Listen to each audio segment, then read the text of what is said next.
अच्छी कारकर्दगी दिखाना भी बाज़ औक़ात जुर्म बन जाता है। मुश्किल ये है कि अगर आप अच्छी कारकर्दगी दिखाएँ तो फिर आपसे तवक्कुआत बढ़ जाती हैं, और जब आप वो तवक्कुआत पूरी नहीं कर पाते तो फिर आप पर तनकीद शुरू हो जाती है, और अगर आपको तनकीद पसंद नहीं है तो फिर आप तनकीद करने वालों की पैंटी लगाना शुरू कर देते हैं। लेकिन आप मत भूलें कि इस सारी प्रोसेस का, इस पूरी सिलसिले का शुरुआत तो आपकी अच्छी कारकर्दगी से हुई थी ना।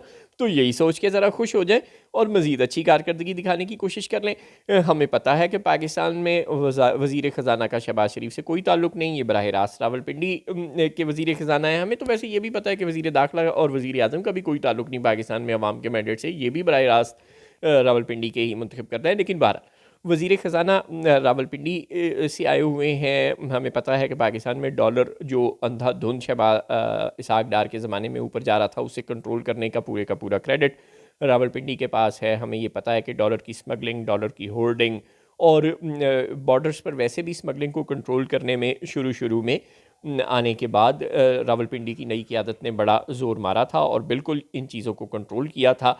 लेकिन ईरानी तेल की स्मगलिंग उसी तरह से जारी है। शुरू में बहुत बातें हुई थी कि हम इसको रोक देंगे, वहाँ के लोगों को अल्टरनेट रोज़गार फराहम करेंगे, लेकिन ऐसा कुछ नहीं हुआ।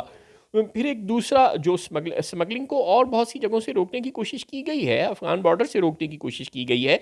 तो रावलपिंडी की नई क़यादत ने स्मगलिंग को रोकने में, चाहे वो चीज़ों की स्मगलिंग हो, चाहे वो डॉलर की स्मगलिंग हो, बहरहाल किरदार अदा किया है, और पाकिस्तान की इकॉनमी को भी स्टेबल करने में किरदार ज़रूर अदा किया है। अगर स्टॉक एक्सचेंज बेहतर है, यानी कि बिज़नेस कम्युनिटी का एतबार है, तो वो इस्लामाबाद पर नहीं है, वो रायविंड पर नहीं है, वो लाड़काना पर भी नहीं है, वो सिर्फ़ और सिर्फ रावलपिंडी पर है। रावलपिंडी ने पॉलिसियों के तसलसल और आईएमएफ से डील में कोई नॉनसेंस ना करने और डॉलर को कंट्रोल में रखने और इस तरह की दीगर यकीन दहानियों के साथ पाकिस्तान की बिज़नेस कम्युनिटी का जो एतमाद है वो बढ़ाया, जिसके नतीजे में स्टॉक एक्सचेंज की सूरत बेहतर है, इंपोर्ट बिल भी कुछ कंट्रोल में है, एक्सपोर्ट्स भी ज़रा सी अच्छी हैं, रेवेन्यू कलेक्शन में भी कोई बहुत ज़्यादा गिरावट नहीं है। तो ये जो चीज़ें हैं, और आईएमएफ के साथ भी डीलिंग में और दोस्त ममालिक के साथ भी कर्ज़ और जो पैसे हैं हमारे अकाउंट्स में रखना, और ये सारी जो फैसिलिटीज़ हैं वो बहरहाल रावलपिंडी के ने ही लेकर दी हैं, इसमें कोई शक नहीं। लेकिन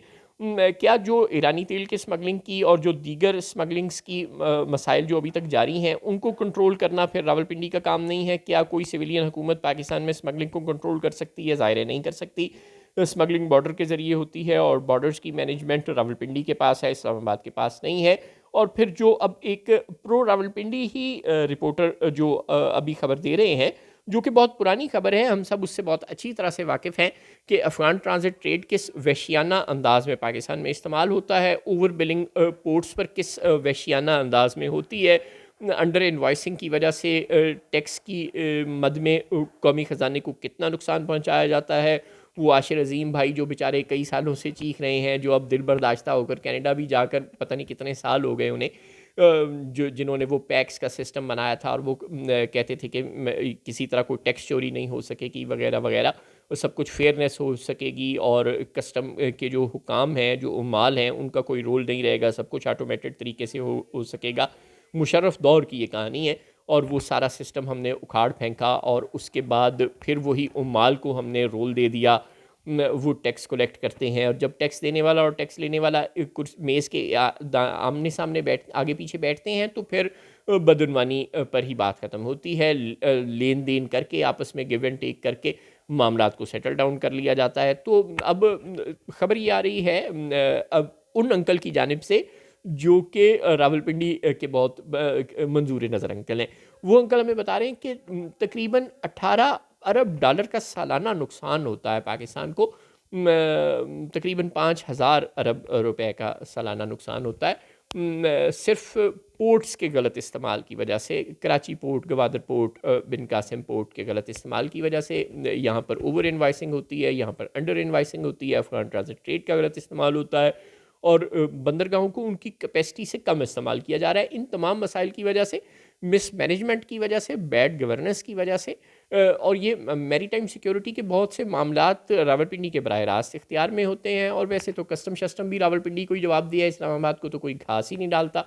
तो रावलपिंडी से गुजारिश है कि अगर वो ये जो सुराख हैं पाकिस्तान की इकॉनमी में, जो छेद हैं पाकिस्तान की इकॉनमी के पेंदे में, अगर इनको पुर करने की, फिल करने की किसी तरह से कोई कोशिश कर ले, तो कोई बुराई नहीं। اگر آپ صرف محمد اورنگزیب اوپر لا کر بٹھا سکتے ہیں، آئی ایم ایف اور دوسرے ملکوں سے پیسے مانگنے میں اسلام آباد کی مدد کر سکتے ہیں، تو یہ جو آپ کے اپنے لوگ ہیں جو میری ٹائم سیکیورٹی کے شعبے سے، جو نیوی سے متعلق لوگ ہیں، یا جو کسٹم کے بھی لوگ ہیں جو آپ کے نہیں ہیں تو آپ کے ہی ہیں نا.